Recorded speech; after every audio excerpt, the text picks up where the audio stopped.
Content being sent to third party. I think we're live. Okay. Okay. Thank you. I'll record it. I'll record anyway. Thank you. Okay. Okay. Wow. Cool. Okay. That's a percent. He can play in All right. Getting to rock and roll. Hi, Lawrence. Good morning. Okay. Okay. And we'll record it here too. So bear with me one sec.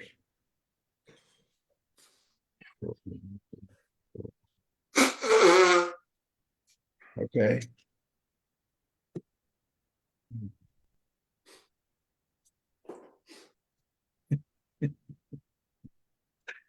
Okay.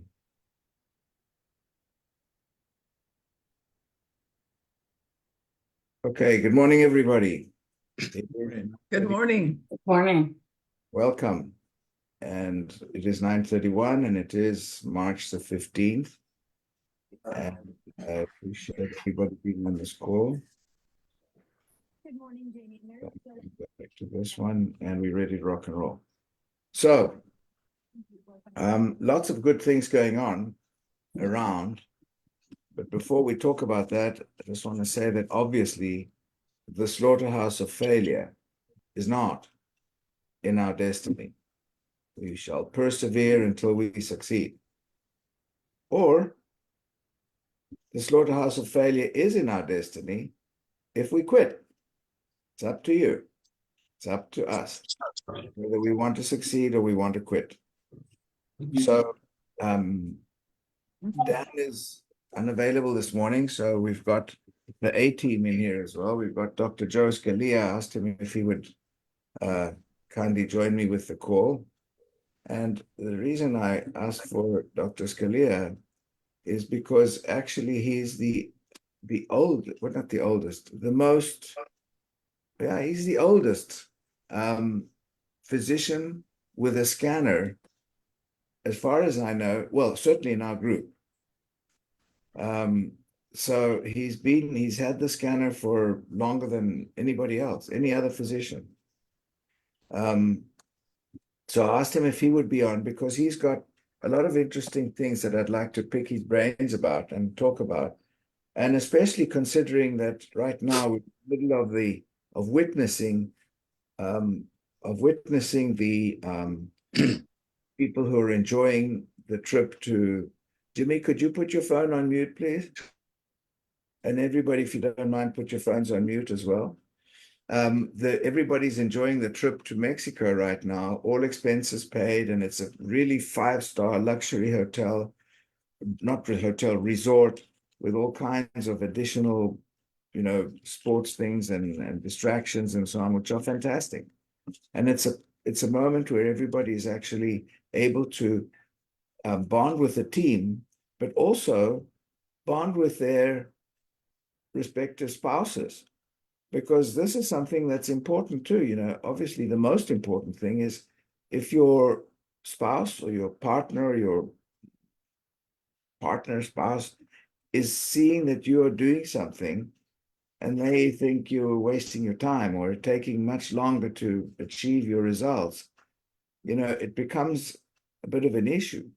But when you're able to invite them to a trip with everything paid, then it says, oh, this is actually quite nice, because it's not just, some little trip on a weekend at a little Holiday Inn somewhere. It's really, really good. So Dr. Scalia, Joe is there, and he's a chiropractor. He's probably become what I would consider one of my very best friends. He's very, very loyal. He's like the Rock of Gibraltar. He's the sort of person that you can call at 3:00 in the morning. If you're in a different town and you've broken down somewhere or you've got a problem, he's the guy you can call. And that is a kind of a relationship that is formed if with this company, because very often friends become business partners and then they lose their friendship. In this case, we have business partners that become friends. It's a big difference. We become friends with our business partners, and very, very, very good friends too. So Joe has a story which I think will give us the idea as to why we are doing this also. So Joe, good morning. I see you driving. It's unusual because you're doing your 30, 40 miles a morning before work, riding your bike. I mean, it's kind of freakish that you're so incredibly disciplined. But Joe, could you just tell everybody initially who you are, but then I'd like to tell why you became such a so dedicated to riding bikes to start with. Let's start with that. Well, good morning, everybody. Thank you, Lawrence, for the great introduction. It's my honor to be here. I'm so proud of our team and everybody that's on the trip right now. And I'm proud of everyone who's here, who's working it. These mindset calls are important because 80% of it, 90% of it is mindset. And then once the mind is right, the actions follow. My name is Dr. Joe Scalia. I'm a chiropractor practicing here in the state of Florida over 20 years now, actually 24. And I've had the scanner in my practice for over 20 years this past month. And it's not the oldest scanner, but the longest. The person who's had the scanner the longest. There you go, longest. No. Thank you. But we just kind of like stumbled across that distinction the other day, which doesn't mean anything. That doesn't deposit money in the bank, right? Results do. So I just finished swimming 1.2 miles. So you could see my swimmer's cap is still on here, Lawrence. You see? It wasn't biking today. Today was a swim day. I've had the scanner in the practice to help with lifestyle changes, and I think the most serious doctors will be the ones who take their own advice. If we look at the medical field today, yes, thank you. Whoever that is, appreciate it. You can go ahead and mute, what is that, Melanie?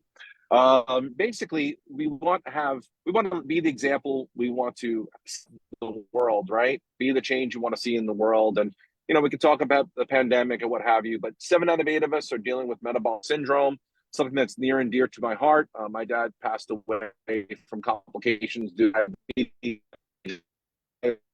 Joe, you're breaking up. Joe, you're breaking sorry. up. Can you hear me now? I'll find a spot. Yeah, thank you.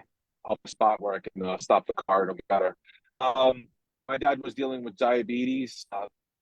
In this country have pre-diabetes or metabolic syndrome. And I took that seriously. And I said, hey, I'm heading down the same path he was. So I said, let me establish a standard. Let me establish what I want to accomplish. And for me, that was my way to start with a 1 versus a 2.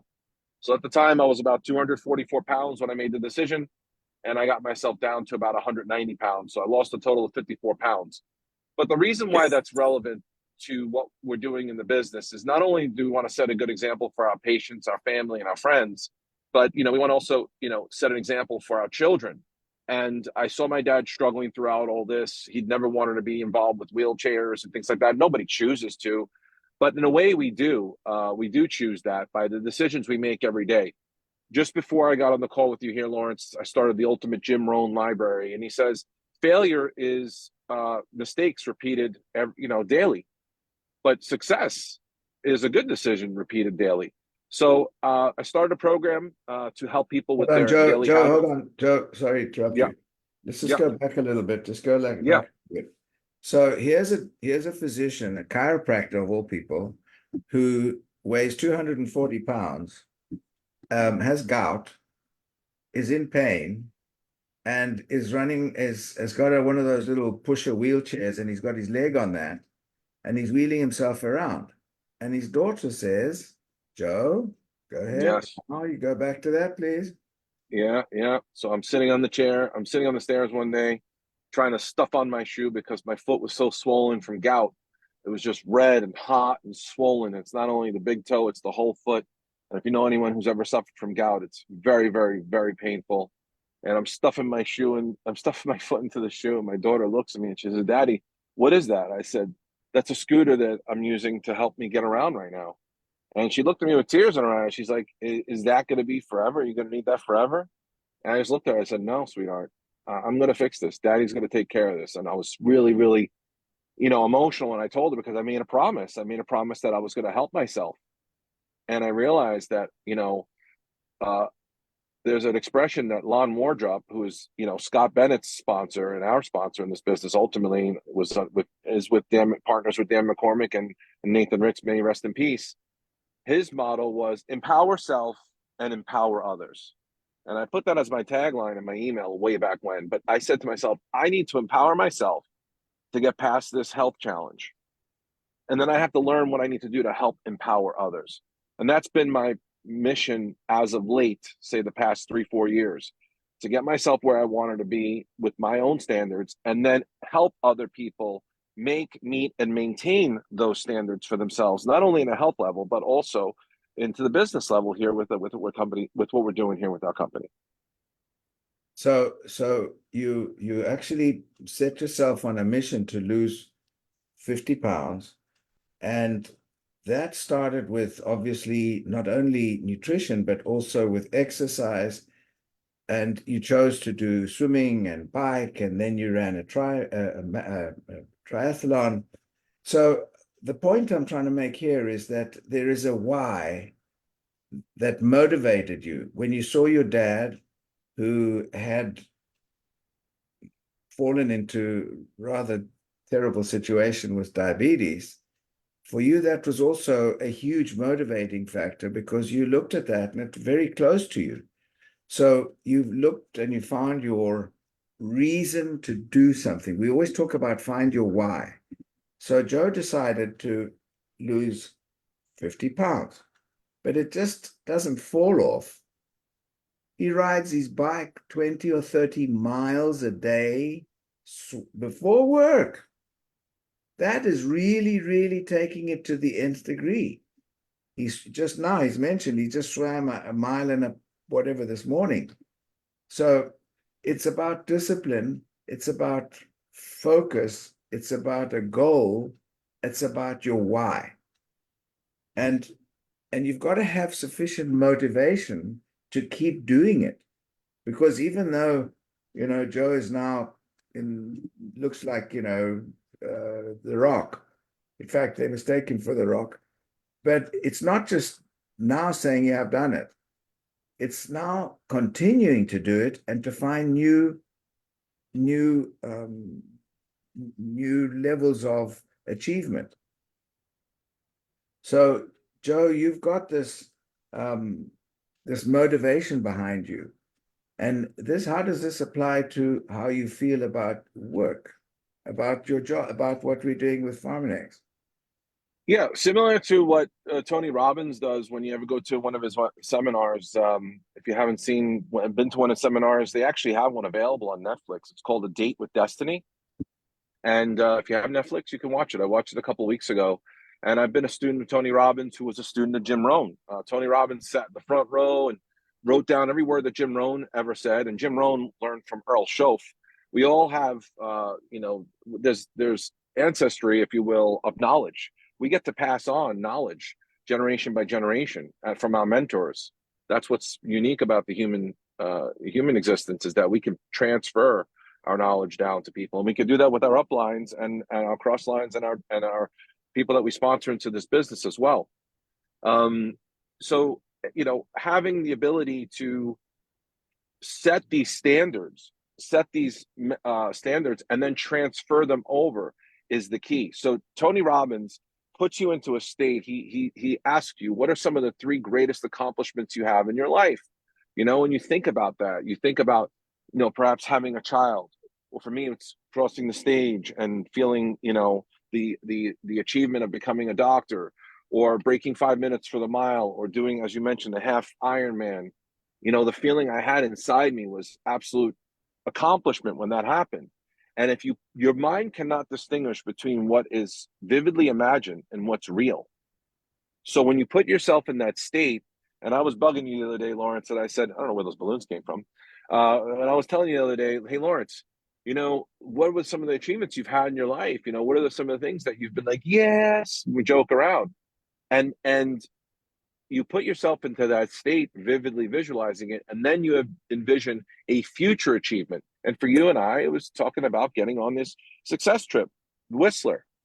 We've been to the Ruby trips. We've gone to Montage, Deer Valley. You know, we've done these success trip, like you said, with our spouses, and it's been a really cool thing to go fly fishing and zip lining and all the things they're doing right now and Xcaret. And so you have to envision that happening like it already happened.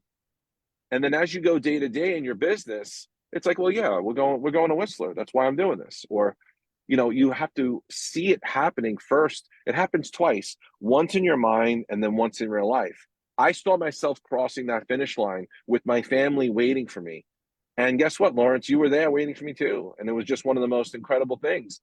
And now I see myself crossing the line, becoming a blue diamond with this company. And you're going to be there as well, waiting for me. So, you know, we have to envision these things. And they have to make us wake up in the morning to make that extra phone call or deal with that other rejection. So having that skill set, if you've accomplished something in your life, you can transfer that skill set into this business. You may not realize it just yet, but you can do it. So visualization is the first part of it. You've got to visualize and imagine what it is that you're wanting to accomplish, your ultimate goal. If you can't see it, how can anyone else see it? You have to see it first. If you're waiting for other people to tell, if you're waiting for, you stay with me. you like that, Didi? If you can't see that happening and visualizing it, and you have you ever seen somebody who's so passionate about something happening? You can see the fire in their eyes. They call it the eye of the tiger. You know, they're almost it's an obsessional desire. Napoleon Hill calls it an obsessional desire. You get out of that person's way because they're going somewhere, and you're like, let me just watch out because they're going. She's going. They're going for it. Sorry, I didn't mean to cut you off there, Lawrence. No, please go ahead. So, so when we're talking now about the next, the Whistler, for example, you know, we're looking at a goal. What is the goal? Well, each one of us is at a different level of achievement in our business, in this business. And we need a certain number of points to be able to get us there. So if we look at the points that we need, these are extremely simple, not easy, simple to achieve. So for example, the brand rep will give we may need 100 points. If you're a new person on this business, you'll need 100 points. 100 points is, if you get a brand rep, you'll have 4. Gold, chief gold, you'll have 8. Lapis is 12, ruby is 20, and emerald is 28 points. So if you get somebody that is in your organization, you progress to brand rep, and then you get somebody brand rep with you, and then you get a lapis to go with you, to be with you. These are all points that the company will adjudicate towards you achieving your trip to Whistler. So look on your back office and see what it is that you need and how many points you need, and how you will get them is just simply by helping others achieve their goals as well. You achieve your goal and you'll help others achieve theirs. Joe actually started this whole thing, and I'm using him as example because it's an excellent example. He started by having his own goal, his own mission of losing 50 pounds. But then when he achieved that, he created something called MetaMates. And he had a whole program of getting people to achieve their goals. And he would have them being accountable every day on a WhatsApp. What did you eat? What exercise did you do? So he helped people to achieve their goal. And this is one of the best things we can do, is to achieve our goal, but then help other people achieve their goals, because it helps everybody at the same time. Joe, do you want to talk about your MetaMate vision and the vision? Yeah. So it's like I mentioned before, empower self and empower others, you know, tell, show, try, do, right? You tell somebody how it's done. You show them how it's done. They try it and then they're doing it. This is a business of duplication. And if I came up with a program, nothing crazy or groundbreaking, the mindset is so important. I don't know who said it says, give me 10 hours to cut down a tree. I'll spend 8 of it sharpening the saw. Being on these calls sharpens the saw. Reading sharpens the saw. Having a mentorship program sharpens the saw. But it's not really doing the work, but it's preparing yourself to work. And people say sometimes being on those calls are not work because it's not producing results, but you're going to get more effective results if you have a better methodology. So the first part is mindset. And the next part is metrics. You could do calls. You could do people you're going to have at the healthcare forum. You could do amount of subscriptions. You got to look at a metric that's going to get you excited. If you're doing weight management program, you can look at the amount of added sugars you're doing or carbohydrates or what have you. Just pick a metric. That's the actual unit. Okay, so let's just say it's calls. How many 3-way calls? We've all heard we should do 3 3-way calls. That is a metric and a measurement, 3 3-ways a day. So you can track how your business is doing on the amount, whatever you choose to do. How many sales did you have in a month? This kind of ties in with the book that Dan and Lawrence have recommended before, 4 Disciplines of Execution, where you have lead measures and you have lag measures. Lead measures are what you're going to do to get the lag measures. Let me tell you, a lag measure is how much weight you lost in a week. But a lead measure is your caloric deficit per day. So if you burn 500 calories more per day than you can consume, you will lose 1 pound a week. If you consume 1,000 calories less per day, on average, you will lose 2 pounds per week. So that is the lead measure, is caloric, how many calories you're going to eat less than what you actually burn. And the lag measure is how much you weigh on the scale or what your visceral fat is. People get things confused. They look at the end of the month, they go, I didn't make it. I didn't make my deadline. Darn it. I can't believe it didn't happen. That's in the past. That you can't do anything about that. What you could do is, as of right now, the Ides of March, the 15th of March, what can you do from now to the end of the month to get you towards your goal? So Lawrence, you were saying about Whistler and points and breaking down how many points you need to get to that goal. Having those milestones is a lead measure. Getting on the trip, if you get on it or not, is a lag measure. So you have mindset, you have metrics, and you have measurements. Next, you need to employ a methodology. And a methodology is very important because it's what's going to make the whole thing fun. So I came up with an idea that any weight you have is considered like a mortgage. And you have to pay back this mortgage on a daily basis with payments of how many calories. Now, you can get those calories by either consuming less or burning more calories. That's the whole tie-in with these new equipment that we have. These watches tell us exactly how many calories we're burning. And as Stephen always mentions on the phone, we have all this information. Companies have all this information out there. You have all this information on watches and on your phones. But how do you apply this information to help you reach the goals that you want? So you have to make a game out of it, the methodology. Why is that important? Because we are based on reward systems. Animal behavior is based on reward systems. If you do something and it gives you a pleasurable result, it's a reward. If you do something and it gives you a pain result, you go away from that. Tony Robbins says you're either going towards pleasure or you're going away from pain.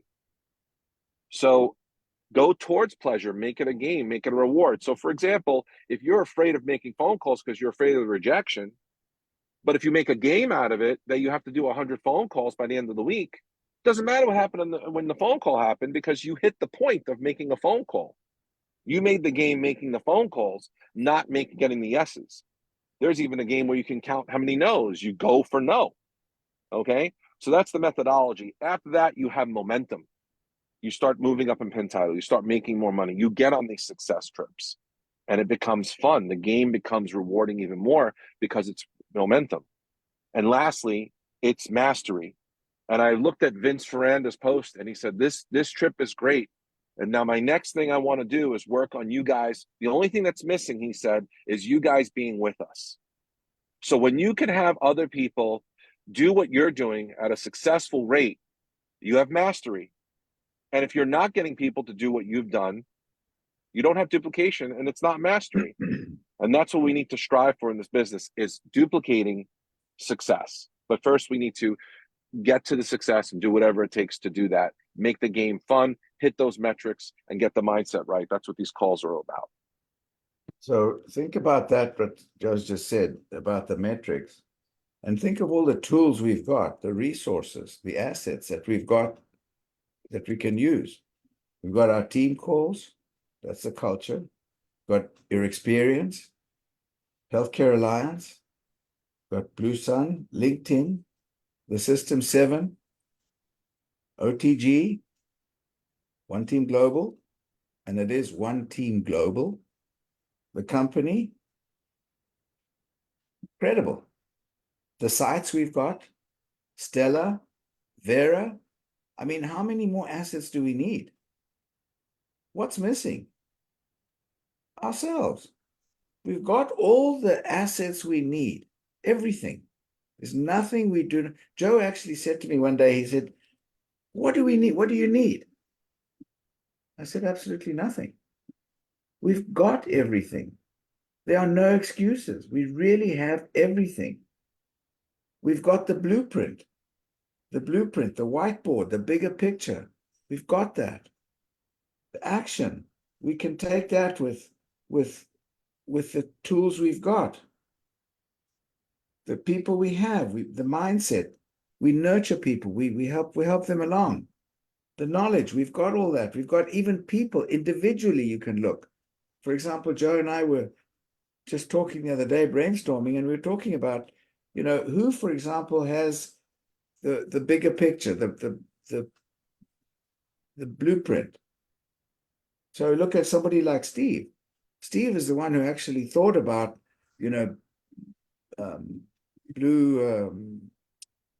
Sun and so on. Somebody who's like in action. Vince is someone who bought a van and he lives in the van and he's doing that for the next 2 or 3 years, sleeping in the van. And he goes from state to state. That is action, man. That is, really taking big action. John Swartz. I mean, just to mention examples, but we've got all the tools we need. We have nothing we need. Can anybody tell me if we need anything? If there's anything lacking? Anybody tell me? Anything? I agree that we have all the tools we need. And I had one of the best calls I've ever had yesterday. And this boy is, I have to tell you this boy is 22 years old, out of college. He is going to be amazing at this. And I heard something on the news the other day. When I woke up, I was doing my angel stuff with Dr. Hank, and my radio alarm thing came on, and it talked about how this generation is going to take the new millennials to a whole new level because we're teaching them. So this young boy, I have a 30-year-old son that's my baby. He could never do what this boy was talking about. He's done already in his life at 22 years old. He's going to order the scanner Monday after we talk to Dr. K. We're going to go through final stuff. And he said, or I can go ahead and order the scanner now and talk to Dr. K after because I'm on.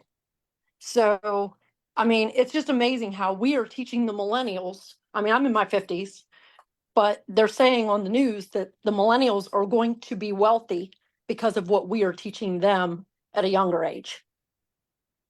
No question. There's no question.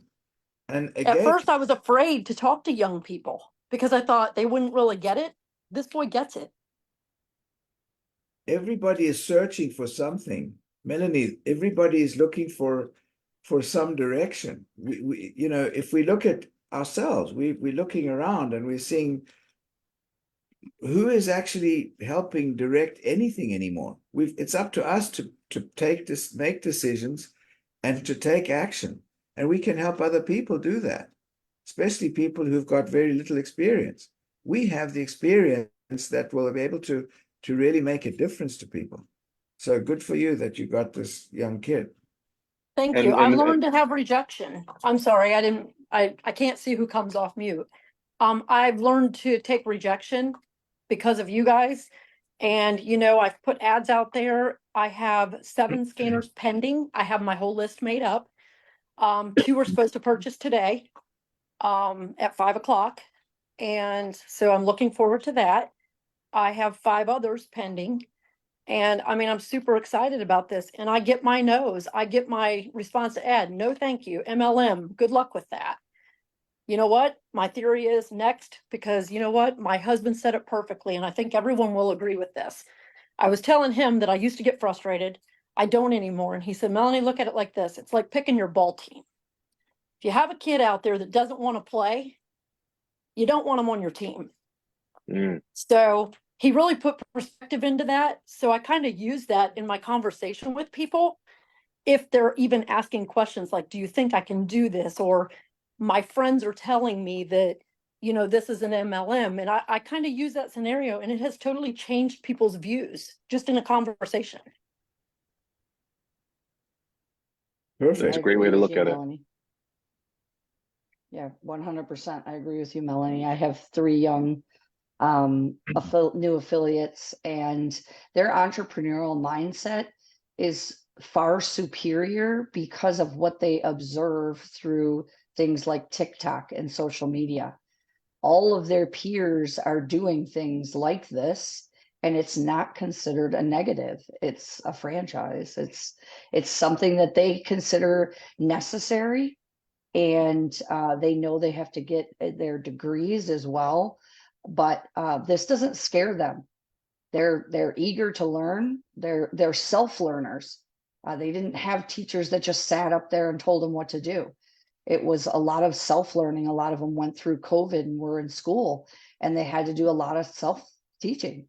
So their mindset is very different than ours in the traditional versus franchising sense, and they're not afraid of it at all. Look, as you guys are saying that, I'm sitting here in Boca Raton, and behind me is a Kmart. When I moved down here 24 years ago, this Kmart was still open, and there was actually a phone booth in front. I showed my daughter about 12 years ago. She was 3 or 4 years old. I said, Mia, look at this. This is called a payphone. You put a quarter in it, and you make a phone call. She goes, Daddy, it looks like you could call a spaceship. It's just the irony of like how traditional business has changed. And you're right, millennials, they get it. They understand. Like there's a new era, there's a new influencer, social media, drop shipping. We've been doing drop shipping ever, you know, the old Kmart. I mean, we do the drop ship. We've been doing drop shipping ever since we came into this business. It was with was it DHL? Yeah, I think we used DHL originally. And then now we're using, you know, UPS and everything like that. And it's just amazing how, you know, we've been so ahead of the time with monthly subscriptions. Now everything is subscription. I mean, come on, Netflix, exactly. Prime, everything is subscription. So everything that we've done, and if you're telling me word of mouth advertising is not around anymore, referral marketing, everyone wants you to refer. Amex wants you to refer clients to them. You know, it's all the pieces you put it together. It always goes. All roads lead back to this business model that we've been way ahead of for the past, you know, many years. So, thank you. Thank you. Good, thank you. All right, well, if there's anybody else got anything they want to add, just because of time. No. All right, well, I hope it was useful for you all today, and make some concrete plans to be able to achieve Whistler, to go to Whistler with your team. And it's not just about Whistler, it's about going with your team, achieving something with your team, with yourself and with your team, and of course your spouse. Thanks everybody for being on the call. God bless. I have one question, if anybody can help me with it. I did call Scott. He wasn't sure how we could play it. Don't know if anybody else has any ideas. I have a young man from Zambia, and I've actually been talking to him. We don't have new skin there. He moved from South Africa, and he's aware of new skin in South Africa and has connections over there. Scott Bennett's suggestion was if he could get it delivered over there and somehow branch it out to get to him, maybe we could do business with him. But I don't know if anybody had any ideas. He's ready to go, and he works for a doctor that wants this. Okay, South Africa is a possibility. You can get a scanner in South Africa. The products are available in South Africa. It's a different it's a different game altogether. South Okay. Africa has major, if he has his work permit and residence or for South Africa. If he's Zambian, there's nothing you can do. No, he actually has his US citizenship. He's just in Zambia now, so he can work through the US as well, but I don't know Well- how he's going to get the scanner. Well, then That's my he whole has to question. well, everything has to be through the US. I had I had some scanners in South Africa, as a matter of fact, via the US. And if he's American, you can do a lot of things. You can have an account here. He can work from here, and then it's a Okay. logistics problem for him to sort out. The company's not going to do it, but he can Okay. sort out his logistics problem. All right, and Melanie- Netherlands is okay, Melanie- right? Netherlands, of course, Europe.